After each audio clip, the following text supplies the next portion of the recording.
One moment, please. Please, can you take a picture of this? आप लोगों को लग रहा होगा कि मैं अपनी ही सिग्नेचर का पिक्चर क्यों ले रही हूँ? Well, reason is this pen. बहुत आराम से मैं इसको पकड़ रही हूँ. इट इज 1950 का क्वाको मॉडल पेन है, जिसकी खास बात ये है कि ये जो पेन के ढक्कन के ऊपर ये जो एम्बलम है ये गोल्ड का है. सो ऐसे ही काफी सारे रेयर एंड एक्सक्लूसिव पेन्स के बारे में हम बात करेंगे अशोक जैन जी से. पेन कलेक्शन इनकी हॉबी है और इन्होंने एक पेन क्लब ऑफ इंडिया भी स्टार्ट किया था, जिनके ये फाउंडर रह चुके हैं. तो सर, ये जो पेन कलेक्शन है उसका आइडिया आपके पास अचानक से कैसे आया और आपने ये पेन कलेक्शन कैसे स्टार्ट किया?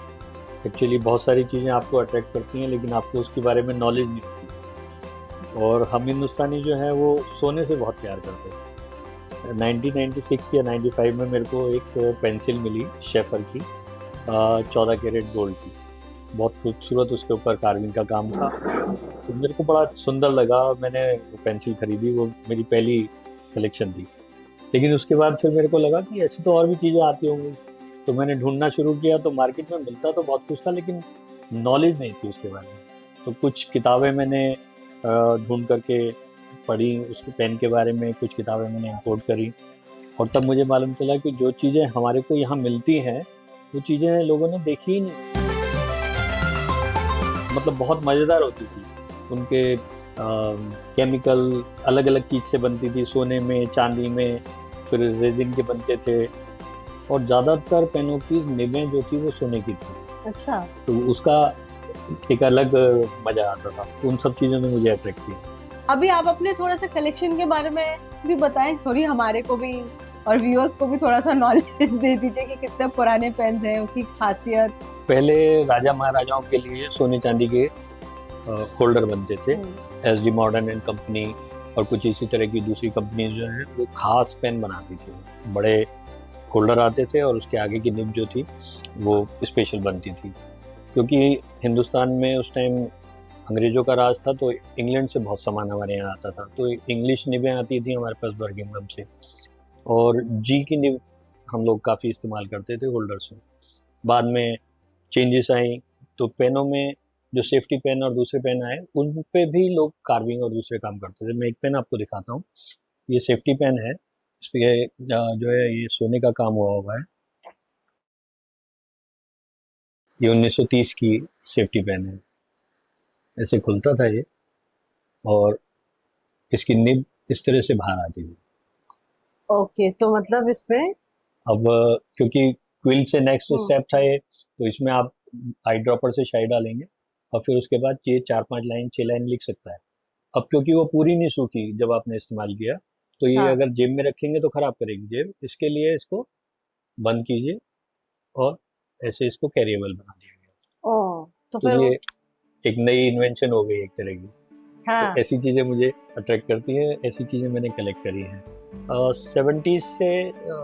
और उसके बाद में भी लंबे टाइम तक पॉलिटिशियंस जितनी भी इंटरनेशनल ट्रीटीज़ होती थी उसमें डिप्लोमेट पेन इस्तेमाल किया करते थे. ये एक पेन रहता है, मोब्लांक का है ये, 149 इसको बोलते हैं. ये काफ़ी मोटा पेन आता था, बड़ी सी इसकी निब होती थी, और ये साइन करने के लिए लिखा है. तो निक्सन इसको इस्तेमाल करते थे, हमारे राजीव गांधी साहब इसको इस्तेमाल करते थे, प्राइम मिनिस्टर, और इसी तरह के जितने भी लोग हैं वो इस पेन को बहुत इस्तेमाल किया है. अब लिमिटेड एडिशन ज़्यादा आने लगे थे, उसमें जिनको जो खूबसूरती नज़र आती है वो वैसे इस्तेमाल करते हैं. ये सब मोब्लांक कंपनी के पेन है, जर्मन, और इसमें मेरे पास कुछ पुराने और इससे भी पुराने भी पेन हैं. तो ताज होटल में एक उनका कैंप लगा था कि हम फ्री सर्विस करके देंगे मोब्लांक पेन की. तो मैं ऐसे अपने 7-8 डब्बे ले गया वहाँ पर, और मैंने वहाँ 60-70 पेन उनको दिखाए. तो बार बार ऐसे करके देखते रहे. फिर उन्होंने अंदर से किसी को बुलाया, एक जना आया, आके खड़ा हो गए, उन्होंने ऐसे देखे. फिर उसके बाद दोबारा किसी को बुला करके लाए. फिर बोले सर इनमें से आधे पेन हमारे नहीं है, नकली तो नहीं है. तो मैंने उनकी तरफ देखा दोबारा, मैंने कहा मेरा नाम अशोक जैन है और मैं पेन क्लब ऑफ इंडिया से हूँ. उन्होंने फिर दोबारा से ऐसे देखा, सर ये खुलेगा कैसे? तब मेरे को मालूम चला वो नए पेन बेचते हैं, उन्होंने पुराने पेन देखे नहीं. ये पुरानी सेफ्टी है मोब्लांक की, ओके, पहले सिंपलो के नाम से आती थी। सिंपलो। ये मोबलांग की सबसे बड़ी सेफ्टी में से एक है। ऐसे ये मोबलांग कंपनी की सबसे छोटी सेफ्टी है। देखने में कार्ट्रिज जैसा है। हाँ, अब क्या है कि इनकी निब वगैरह मिलती नहीं है, हाँ। कुछ चीज़ें मिलती नहीं है, तो ये सिर्फ कलेक्शन वैल्यू रह गई है। कुछ पेनों में पुरानों में हाथी दांत का इनले आता था। अच्छा, नहीं। ये हाथी दांत है जी। ये हार्ले डेविडसन कंपनी के लिए वाटरमैन कंपनी ने बनाया। वाटरमैन कंपनी तो वही है जो आइंस्टाइन वाटरमैन का पेन इस्तेमाल कर रहे थे, मैं पढ़ रही थी। हार्ले डेविडसन की जो पेट्रोल की टैंक आता है वैसा एक कवर बना था और उसमें ये पेन लगाया गया था। सर ये कौन सा ब्रांड है ये वाला? पार्कर का 180। इसकी निब ऑर्डिनरी रूटीन की निब से हट करके है। पार्कर 45 जो है ये एक मेमोरेबल पेन रहा 1950 का और काफ़ी चला, सोने की निब के साथ में आता था। इसमें उन्होंने फिलिंग सिस्टम जो है चेंज किया इसको। एक समय ऐसा भी था कि पार्कर 51 जो है वो शादी ब्याहों में दिया जाता था, सोने का। अच्छा। हाँ। तो जो बड़ी बड़ी शादियाँ होती थी उसमें पार्कर 51 दिया जाता था। पार्कर 75 बोलते हैं इसको। हाँ। इसकी निब का फ्लो जो है चेंज होता है, निब आप इसकी घुमा सकते हैं। ओके। बहुत सारे इसमें अलग अलग हुआ थे, देखिए ये इसमें निशान लगे हैं ना। हाँ। आप इसकी निब को घुमा सकते हैं। ओके। हाँ, फ्लो चेंज कर सकते हैं उसके लिए। ये एक इंडियन पेन है जो हाथी दांत से बना हुआ है और गुप्तोस परफेक्शन कानपुर की कंपनी हुआ करती थी जो ये पेन बनाती थी। ये हजारों पेनों के बाद में कभी कोई एक देखने के लिए मिलता है, बहुत रेयर पेन। आप इसकी कंडीशन देख रहे हैं, निब का साइज, जो गोल्ड की निब है इसकी कंडीशन, इसकी हाल खराब हो गया है क्योंकि ये इंडिपेंडेंस से पहले के पेन है। ओके। तो ये कौन सा पेन है? एबोनाइट में है और नाम लिखा हुआ है, आइडल होगा।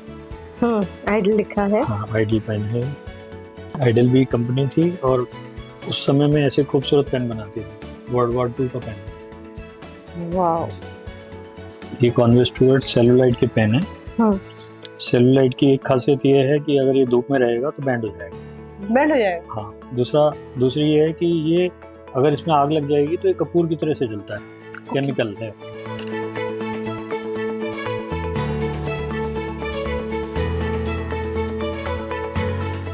ये फिलीग्री वर्क कहलाता है।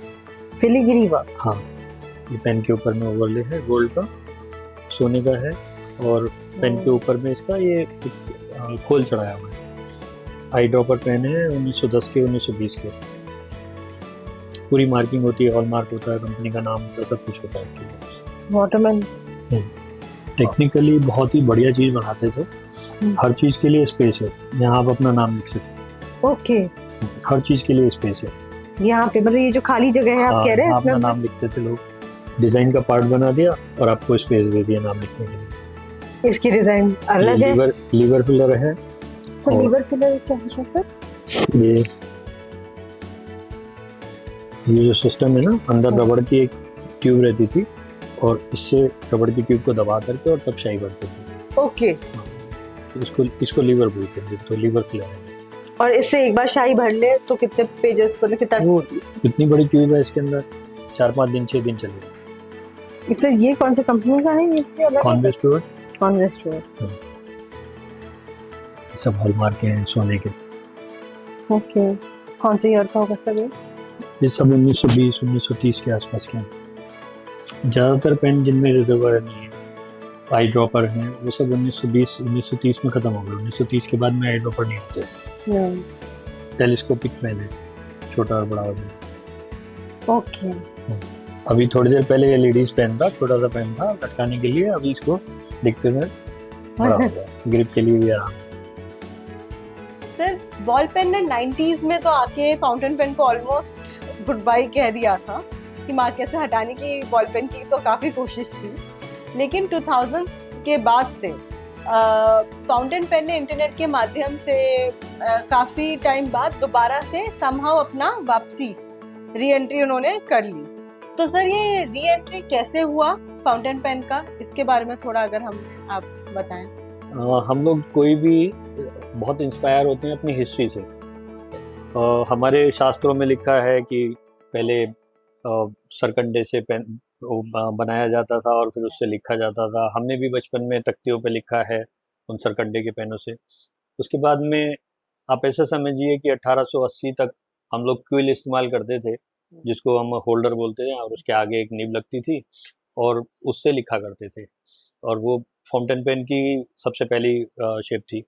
बाद में क्योंकि वो कैरिएबल नहीं था और उसको बार बार डिप करके लिखना पड़ता था, तो उसके लिए फिर नया कुछ चेंजेस आई, तो एक सेफ्टी पेन बनाया गया और आई ड्रॉपर पेन बनाए गए, जिसमें आप एक ड्रॉप डाल करके और फिर लिख सकते थे 3-4 लाइन। सेफ्टी पेन बनाया गया जिसमें कोई रिजर्वायर तो नहीं था, लेकिन उससे भी आप 3-4 लाइन आराम से लिख सकते थे और उसको बंद करने के बाद में कैरी कर सकते थे। तो एक हिस्ट्री थी पूरी फाउंटेन पेन की। 60s के बाद में जब बॉल पेन शुरू हुए आने के लिए, तो वो एक सहूलियत के तौर पे आए थे कि भाई ये आपको एक रिफिल मिल गया है, आप उससे एक पूरी कॉपी जो है भर दीजिए, लिखने के लिए सुविधा हो गई थी। लेकिन लोगों को उससे सेटिस्फेक्शन नहीं था और उसकी कोई ऐसी हिस्ट्री नहीं थी जिससे लोग जुड़ जाते, तो वो सुविधा के तौर पे लोगों ने इस्तेमाल किया, जुड़े नहीं उससे कभी भी। फाउंटेन पेन जब मिलेनियम चेंज हुआ, जो हमारी सदी चेंज हुई 1900 के बाद में 2000 में, तो बहुत सारी जो बड़ी कंपनीज थी जो पेन बनाती थी, उन्होंने उस टाइम बहुत नए किस्म के पेन जो है इंट्रोड्यूस किए मार्केट में। बहुत सारे लिमिटेड एडिशन आए, कुछ रेजिन में आए, कुछ आर्ट नोवर करके फिलिग्री के बहुत सुंदर पेन आए, तो उससे लोग जुड़ने शुरू हुए और अब उसका एक बहुत बड़ा बाजार हो गया है। पेन आज के दिन फाउंटेन पेन अपने आप में एक स्टेटस सिंबल हो गया है, एक अथॉरिटी वाली पोजीशन हो गई है और आदमी इस्तेमाल करते हुए एंजॉय करता है।